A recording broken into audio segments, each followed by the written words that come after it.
नमस्कार, मैं पंकज प्रसून। आज सुबह जब आप सबकी आंखें खुली होंगी, तो एक खबर को देखकर आप चौंक गए होंगे। अमित अग्रवाल के ठिकानों पर सीबीआई का छापा। और ये तो होना ही था, लेकिन उस छापेमारे के अंदर की कहानी कुछ और है।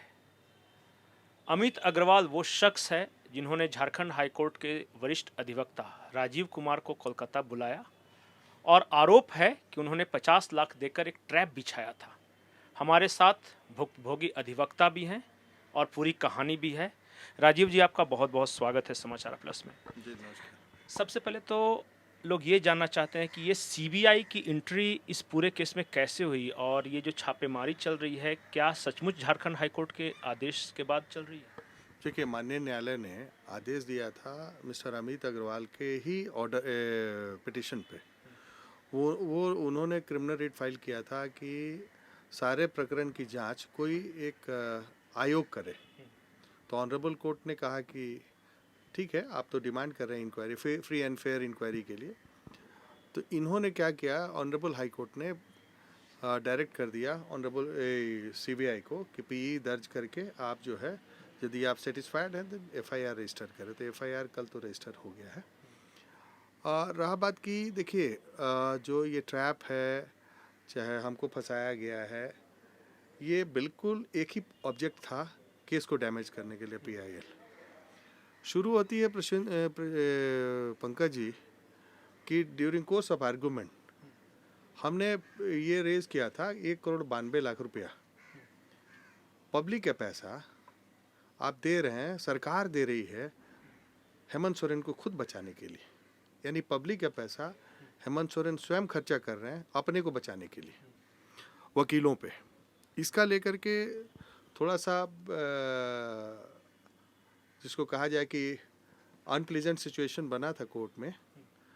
तो ऑनरेबल कोर्ट में एक सीनियर एडवोकेट हैं, उन्होंने कहा कि काफ़ी ये हिम्मती हैं, मतलब करेजियस हैं।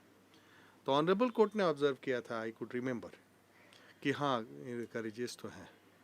उसी दिन पंकज जी लग गया था कि मेरा इंतजाम ये लोग कर देगा, क्योंकि हम एक्सीड कर गए थे अपना इस। और चूँकि बड़े लोग हैं और बड़े लोगों का हिसाब किताब भी थोड़ा अलग तरीके से होता है, हम लोग बहुत छोटे लोग हैं। उसी समय इन्होंने प्लान किया था। लेकिन ये एक चीज़ और कहेंगे कि प्लान उसी समय हो गया था जब क्रिमिनल कंटेम्प्ट इनिशिएट हुआ था कुछ वकीलों के खिलाफ पूजा रूपा तिर्की के केस में। अब देखिए, इन्वेस्टिगेशन क्या है, हम तो यही जानते हैं कि हमसे पूछा जाता था कि एडवोकेट जनरल के अपॉइंटमेंट में आपको कोई इंटरेस्ट था। हम बोले कि नहीं, हमको कोई लेना देना नहीं था। वो बोलते थे कि एजेंसीज के बारे में, तो हम बोले कि हमसे कोई लेना देना नहीं है। वो प्रेस करते थे बेसिकली हमको कि आप ये एक्सेप्ट कर लिए कि अच्छा, ये सच है क्या कि उस वक्त जो तत्कालीन डीसी थे छवि रंजन जी, उन्होंने आपको बुलाकर किस तरह की प्रेशराइज करने की कोशिश की थी क्या? देखिए, वो तो रिकॉर्ड पे है कि छवि रंजन ने 10:10 में हमको फ़ोन किया। हम उसके घर गए। वो आदमी हमको बोलता है कि सीएम हाउस से आपके लिए कुछ इंस्ट्रक्शन है हमको, और उस समय के एसएसपी थे मिस्टर झा, और हम लोगों को कहा गया है आपको ठीक करने के लिए। ठीक का मतलब जो है पुलिसिया लैंग्वेज में होता है मारपिटाई, आपको डिस्ट्रक्ट करना या आपको ख़त्म करना। हम नहीं समझते थे कि ये उस एक्सटेंट तक जाएगा, क्योंकि मधुकुड़ा के केस लड़े थे हम लोग जानते थे कि कुछ तो होता है, लेकिन इस एक्सटेंट तक करेंगे, इसमें कॉन्स्पिरेसी बहुत बड़ी है।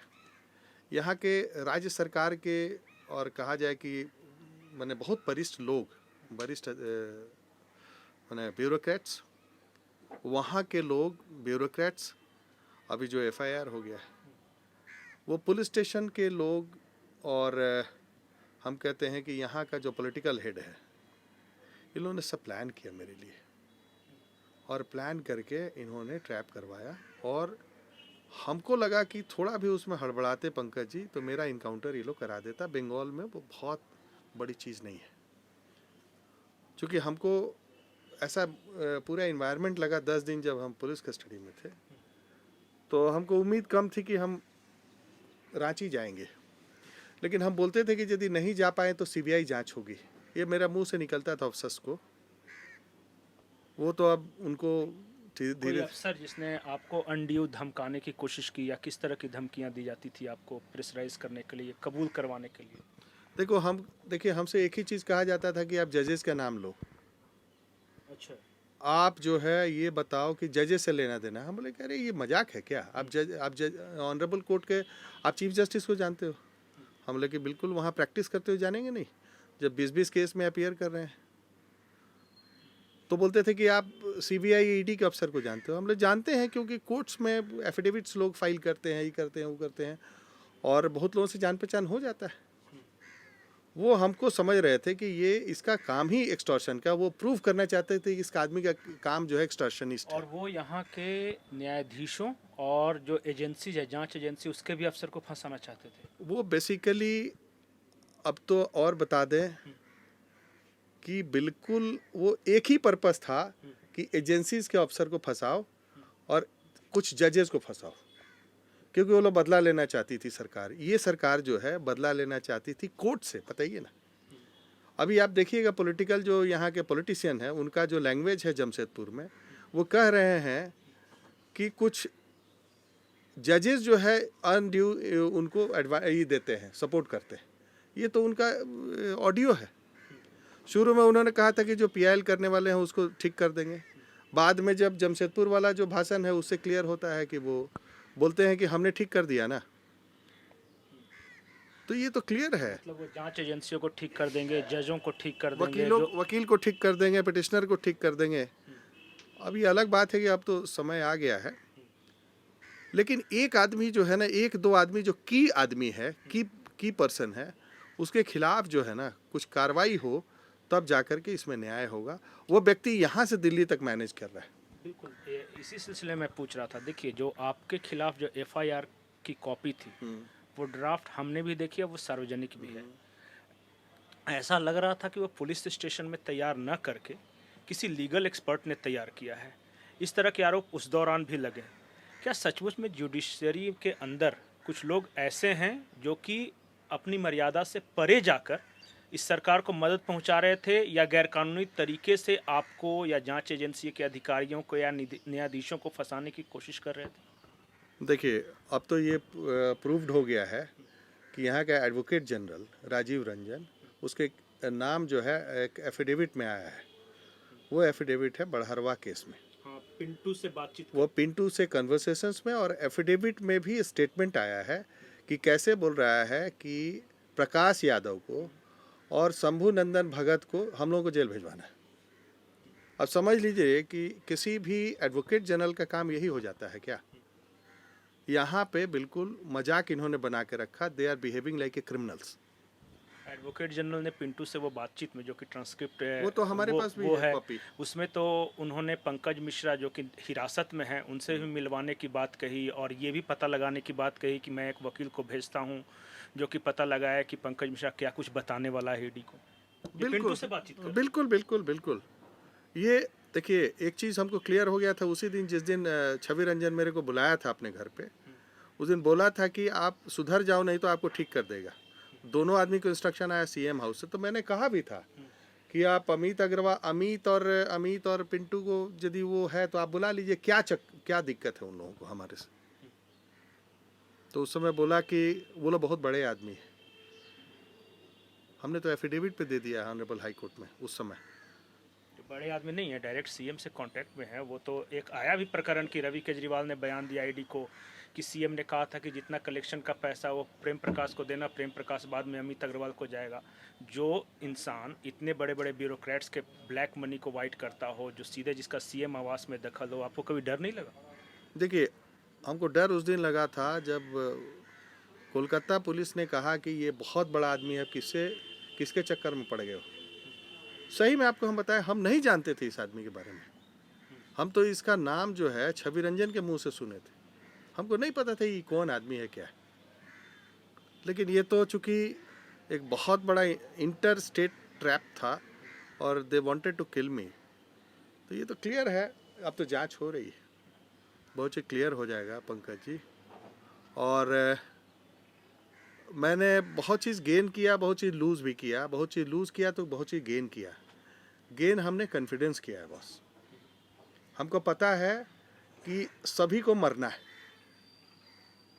कोई यहाँ 300 साल जीने नहीं आया है, लेकिन दुर्गति मेरी हुई है तो अगला की भी दुर्गति आज न कल होने ही वाली है, क्योंकि हम ये जानते हैं कि जो गलत किया है आज न कल उसका दुर्गति निश्चित है। बेईमान ज़्यादा डरे हुए रहते हैं क्योंकि उनको पता है कि वो गलत है। रश्मि रथी का जो है, वो दुर्योधन का जो है, वो कहीं ना कहीं है, बहुत दिन नहीं चलता है। आखिरी सवाल, एक और मामला आया है पूजा सिंघल प्रकरण से जुड़ा हुआ। आज के अखबार में आपने देखा कि विभूति कुमार ईडी के सामने कहते हैं कि वो 20 केजी पहुंचाते थे हम लोग, या 15 केजी पहुंचाते थे, बहुत सारे डीएमओ पहुंचाते थे, और वो आता था सुमन कुमार के पास, उसमें हिसाब लिखा हुआ है, वो डायरी है, और वो कोडवर्ड का खुलासा कर लिया है ईडी ने। आपको लगता है कि पूजा सिंघल अकेली थी, या ये सारा वो जो नेक्सस है वो एक साथ मिलकर अलग अलग डिपार्टमेंट में काम कर रहा था? कोई बालू से उगाही कर रहा था, कोई कोयले से कर रहा था, कोई मनरेगा से कर रहा था, कोई पत्थर से अवैध खनन कर रहा था। मतलब 2 सालों में ज़्यादा अतिशयोक्ति नहीं होगी, मैं कहूँ कि एक माफिया राज चल रहा था। माफिया राज तो चल ही रहा है, और आपको हम बता रहे हैं, मधुकुड़ा थे ना, उस समय क्या होता था कि जितने सस्पेंड हैं ऑफिसर्स उनको रीइंस्टेट किया जाता था। यदि एग्जीक्यूटिव इंजीनियर है तो सुपरिटेंडिंग इंजीनियर के पोस्ट पर उनको एडिशनल चार्ज दिया जाता था, चीफ इंजीनियर तक का चार्ज दे दिया जाता था। तो ये काम तो यहाँ भी हुआ है ना। जितने करप्ट ऑफिसर हैं उनको इसलिए पोस्ट किया जाएगा क्योंकि वो कुछ बोल नहीं पाएंगे।